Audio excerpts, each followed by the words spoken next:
오늘 영상은 비겁하게 맛과 건강 그리고 향을 모두 잡은 프리미엄 커피계 에르메스 삼벅스와 함께합니다. 안토니가 베티스로 이적한 이후에 정말 최고의 활약을 보여주고 있는데 오늘도 경기가 끝난 이후에 매치 MVP에 선정이 됐고요. 요즘 안토니의 기록을 보면 베티스로 이적한 이후에 첫 번째 경기를 제외하면 3경기 연속 공격 포인트입니다. 심지어 3골과 1개의 도움을 기록하면서 4경기에서 3골과 1개의 도움, 정말 엄청난 공격 포인트를 만들어내고 있어요. 그리고 오늘 경기도 득점이 나오는 과정을 보면 안토니가 정말 멋있는 득점을 합니다. 이 장면을 보면 이스코가 크로스를 올려주면서 프리킥 상황에서 공격을 하는 장면이었어요. 그리고 안토니가 여기서 약간 뒤로 빠져있는 장면이었습니다. 그리고 이때 앞쪽에서 베티스가 싸워주다가 볼이 뒤로 떨어지는 장면인데 볼이 떨어지는 순간 안토니가 달려들면서 바로 발리 슈팅을 때리고요. 정말 멋있는 동작으로 발리 슈팅을 때리면서 이 슈팅이 모든 선수를 가로지르면서 아주 멋진 득점을 기록하는 장면이었어요. 안토니가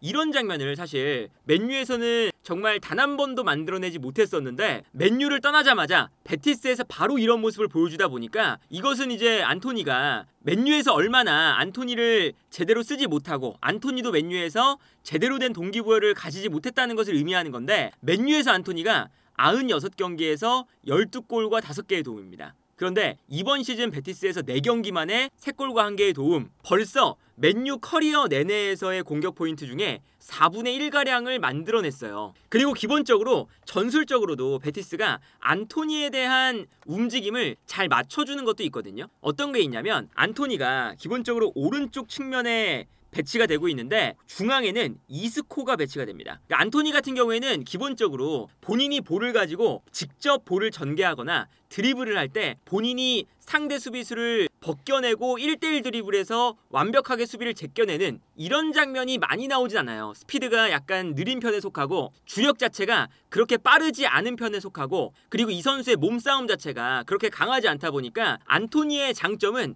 아약스에서도 볼을 가졌을 때 주변 선수들이 안토니의 오른쪽과 왼쪽 계속 앞쪽으로 뛰어나가면 안토니가 뛰어나가는 선수들에게 패스를 공급해 준다거나 아니면 안토니가 좌우로 뛰어들어가는 선수에게 수비가 끌려나가면 그때 본인이 직접 슈팅이라던가 돌파가 이루어지는 이러한 스타일의 선수였거든요. 그래서 안토니가 볼을 가졌을 때 기본적으로 주변에서 좀 도와줘야 되는 타입에 속해요. 물론 아약스에서 맨유로 넘어올 때 이제 그 이적료를 생각을 해본다면 안토니가 스스로 무언가를 만들어내야 되는 선수이긴 하지만 애초에 그런 능력 자체가 아약스에서도 엄청나게 뛰어난 선수가 아니었거든요. 그래서 아약스에서는 주변에 마즈라위라던가 베르하위스, 최전방에 타디치 이런 선수들이 기본적으로 오버래핑도 많이 하는 선수들이었고요. 공격형 미드필더에 있는 베르하위스는 원래 오른쪽 측면 공격수인데 중앙에 뛰면서 안토니가 가운데로 들어올 때 오른쪽으로 돌아뛰는 플레이도 많이 해줬어요. 그런데 요즘에 보면 베티스가 어떤 식으로 안토니를 활용을 하느냐, 안토니 쪽에서 공격이 많이 이루어지기보다 이스코가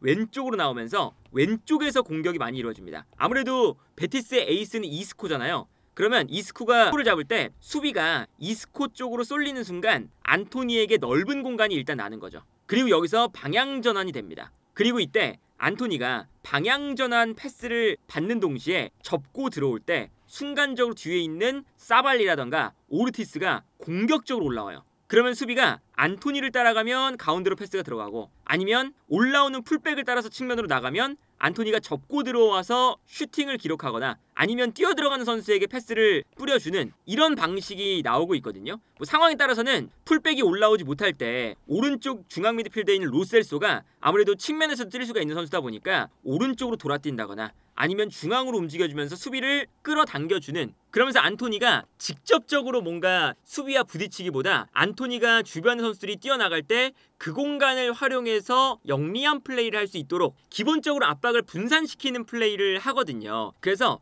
요즘에 안토니의 공격 포인트 장면을 보여드리면 특히나 어제 경기에서 득점도 했지만 득점뿐만 아니라 어시스트랑 페널티킥 유도도 하나 했어요. 근데 이 장면들이 다 좀 비슷한 장면에서 나옵니다. 이 장면도 일단 왼쪽에서 오른쪽으로 패스가 넘어오는 장면이에요. 그리고 여기서 이제 안토니가 넓은 공간에 있고 중간에 연결고리 하는 역할이 이스코였거든요. 그래서 이스코가 볼을 잡은 다음에 본인에게 수비를 끌어당겨 놓고 안토니에게 패스를 보내줍니다. 그리고 안토니가 넓은 공간에서 볼을 잡을 때 뒤에서 오버래핑을 하는 풀백이 있는 거죠. 그러면 풀백을 따라서 아무래도 수비가 뒤로 물러납니다. 그리고 중앙에 있던 선수도 이스코에게 달려갔다가 안토니를 보고 안토니 쪽으로 끌려와요. 그 순간 안토니가 본인에게 수비를 끌어당기고 그리고 앞쪽에 있는 선수는 풀백을 따라 나갈 때 이스코에게 패스를 보내주고 본인은 공간으로 뛰어들어갑니다. 사실 안토니의 좋은 점 중에 하나는 아약스에서도 본인에게 수비가 끌어당겨졌을 때 끌어당긴 다음에 주변 선수에게 패스를 주고 본인이 먼저 뛰어들어가는 이런 부지런한 움직임이 안토니의 장점 중에 하나였거든요. 그래서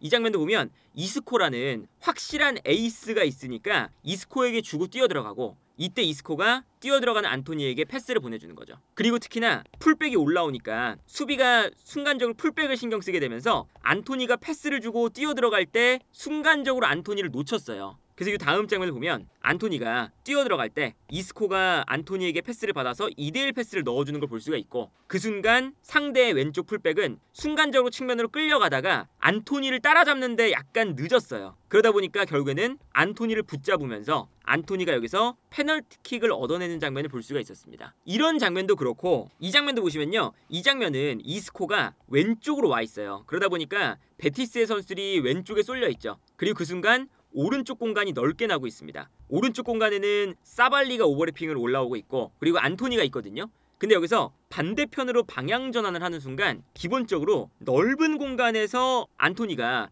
플레이를 할 수가 있어요. 그리고 풀백이 순간적으로 많이 올라오니까 안토니에게 붙어있던 수비가 한 명 분산이 됩니다. 그리고 안토니에게 여기서 패스를 보내주거든요. 근데 여기서 안토니가 이 사이 공간에서 볼을 잡은 다음에 어떤 모습이 나오냐, 풀백이 가만히 있지 않고 또 올라가요. 그러니까 순간적으로 풀백이 올라가는 것에 속아서 상대 선수들이 안토니에게 붙는 게 아니라 풀백에게 붙습니다. 그리고 이때 안토니가 여기서 돌아 나오는 거죠. 이게 통했어요. 그래서 안토니가 여기서 돌아 나올 때 순간적으로 올라가는 풀백에게 모든 수비수가 쏠려 있는 걸 볼 수가 있죠. 순간적으로 이게 사실은 상대 수비를 분산시켜주는 효과를 가져온 거고요. 그래서 안토니가 이렇게 접고 들어가서 본인이 슈팅을 하면서 득점을 만들어내는 모습을 볼 수가 있었습니다. 뒤늦게 이제 수비가 풀백에게 달려갔다가 안토니를 따라오긴 하지만 여기서 안토니의 슈팅에 순간적으로 한 박자 늦었죠. 그리고 이 슈팅이 정말 절묘한 코스로, 그러니까 안토니가 이 왼발 코스를 쓸 수 있게끔 분명히 이제 상황만 만들어지면 절묘하게 지금도 수비를 감아오면서 득점이 나오거든요. 정말 절묘한 슈팅이었어요. 안토니가 라리가에서 첫 번째 공격 포인트를 봐도 이런 장면입니다. 이 장면도 왼쪽에서 시작을 해서 안토니 쪽으로 패스가 넘어가거든요.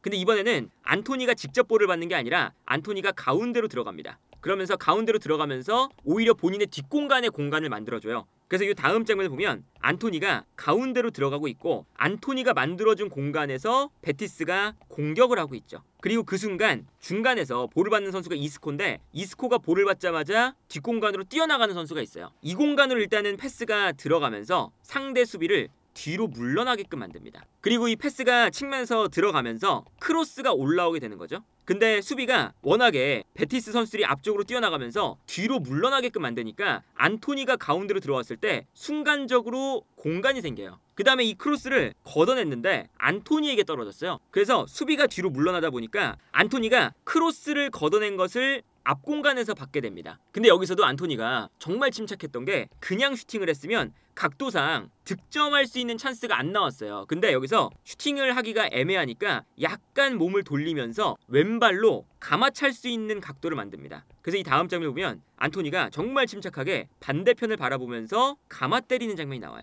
이게 다른 각도로 보면 절묘한 움직임, 앞에 수비가 3명이 있는데 안토니가 이 모습을 보고 몸을 약간 왼쪽으로 비틀었다가 여기를 또 감아 때리거든요. 그래서 결국에는 안토니의 이 침착함 한 방이 득점을 만들어내는 것을 볼 수가 있었죠. 오늘 나왔던 득점이나 페널티킥뿐만 아니라 어시스트를 할 때도요. 이 장면을 보시면 짧게 코너킥이 올라오면서 안토니가 가장 측면에 있고 이스코가 가운데로 뛰어들어갑니다. 그리고 그 순간 뒤에서 받아주는 선수가 있죠. 근데 여기서 어떤 장면이 나오냐, 안토니가 볼을 잡았는데 이스코가 앞으로 뛰면서 수비를 뒤로 끌어당기고 있고 그리고 안토니의 주변에서 다른 한 선수가 또 미드필더 한 명을 끌어당기고 있어요. 그 순간 모든 이 상대 수비가 측면에서 안토니를 비롯한 나머지 베티스 선수들에게 끌려가 있는데, 그때 수비가 끌려가 있으니까 중앙에 있던 선수가 요 공간으로 들어옵니다.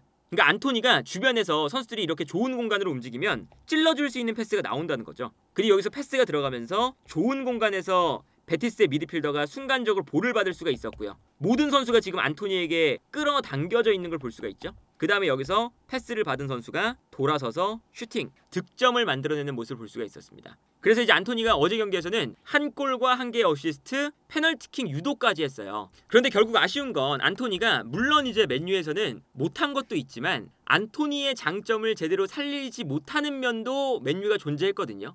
테나흐 감독 체제에서는 테나흐 감독이 심지어 아약스에서 본인이 데려온 선수인데 주변에 사실 뛰어들어갈 수 있는 선수를 많이 만들어주지 못했어요. 그러다 보니까 안토니가 맨유에서 늘상 아쉬웠던 게 본인이 볼을 잡은 다음에 앞에 있는 수비수를 직접 돌파를 하는 장면이 많았죠. 근데 아까 말씀드렸던 것처럼 안토니가 스피드가 그렇게 빠른 것도 아니고 직접 돌파 능력이 뛰어나지가 않으니까 돌파를 하다가 볼을 뺏기는 이런 장면들이 있었고, 뒤쪽에 있는 풀백도 올라오는 선수가 마땅치 않으니까 오늘 안토니의 득점 장면을 보면 대부분 풀백이 공격적으로 올라오면서, 그러니까 어떤 거냐면 안토니와 호흡을 맞추고 있는 선수가 아까 보여드렸던 오르티즈란 선수가 있어요. 근데 이 선수가 보시면 엄청나게 공격적으로 올라가주는 풀백이거든요. 그리고 사발리도 공격적으로 많이 올라가주는 풀백입니다. 그리고 이스코 같은 경우는 이스코가 오른발을 쓰다 보니까 왼쪽 라인에서 볼을 잡으면서 수비를 끌어당기는 거죠. 그리고 안토니는 왼쪽 라인에서 볼을 잡을 때 올라오는 풀백, 왼쪽에서 오른쪽으로 이스코가 방향 전환을 해주면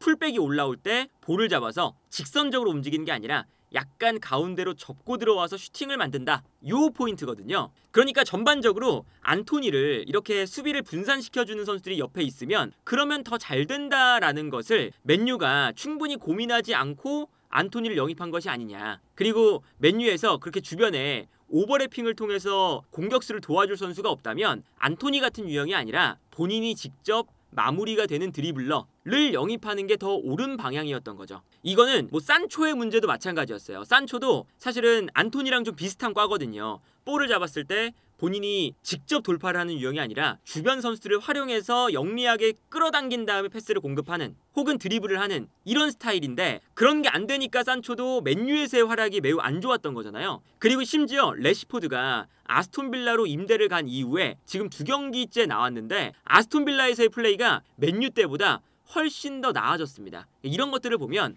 지금 맨유에서 떠난 선수들이 왜 맨유에 있을 때보다 더 잘하냐, 이거는 전술적으로 이 선수의 장점을 활용하겠다는 생각을 맨유가 제대로 안 하고 마구잡이로 영입하는 면이 기본적으로는 있다. 왜냐면 레시포드도 마찬가지고 산초도 마찬가지고 안토니도 마찬가지고요. 이 선수들이 장점은 있지만 단점도 굉장히 명확해요. 근데 명확한 단점들을 가려주면서 장점만 부각시키면서 써야 되는 거잖아요, 영입을 할 때. 그래서 이제 마레스카도 산초를 영입할 때 주변에 많은 선수들이 뛰어들어가게끔 만드는 이런 전술을 구상을 했던 거고, 레시포드를 에메리 감독이 영입을 할 때도 레시포드가 뛰어들어가는 것엔 강점이 있으니까 레시포드가 온더볼을 하는 장면이 많이 나오는 게 아니라 오프더볼을 통해서 뒷공간을 뛰어들어가는 이 장면을 많이 만들어준 거고, 안토니도 마찬가지로 펠레그리니 감독이 안토니가 볼을 잡을 때 주변 선수들이 뛰어들어가면서 압박을 분산시켜준다, 이런 거거든요. 그래서 요즘에 퍼디난드가 어떤 이야기를 하냐면 맥토미니, 엘랑가, 안토니, 그리고 레시포드 이런 선수들을 봐라. 안토니를 보면 경기 최우수 선수를 계속 선정이 되고 있다. 맥토미니는 심지어 나폴리에서 벨링엄처럼 미드필더 라인에서 올라가 주면서 공격 포인트도 많이 기록하고 있는 중이고,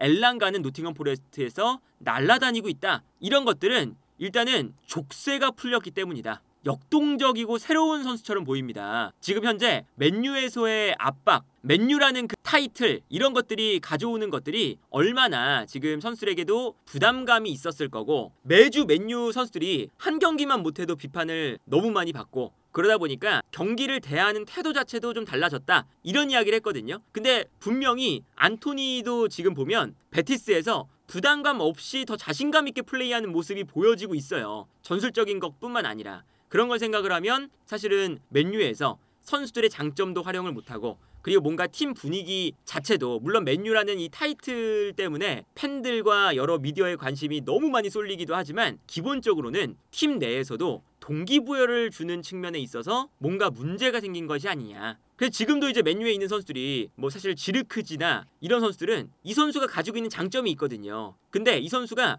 느린 선수인데 이 선수가 느린 선수라는 것을 너무 부각이 되는 플레이들이 많이 나오는 건 결국에는 이 선수의 단점을 가려주면서 장점을 살리는 이런 전술을 이미 계획을 하고 이 선수를 영입을 해야 되는데 그런 영입 단계에서 선수들의 장단점을 제대로 파악하고 우리 팀에 어떻게 적용할지에 대한 그런 고민들이 맨유에서 부족하니까 맨유에서는 잘 못하고 단점이 부각되고 다른 팀에서는 이 선수들을 영입할 때 이 선수의 장점을 어떻게 쓸 것인지를 생각을 하면서 영입을 하니까 다른 팀에 갔을 땐 더 잘하는 이런 아이러니한 상황들이 발생하고 있지 않나 싶네요.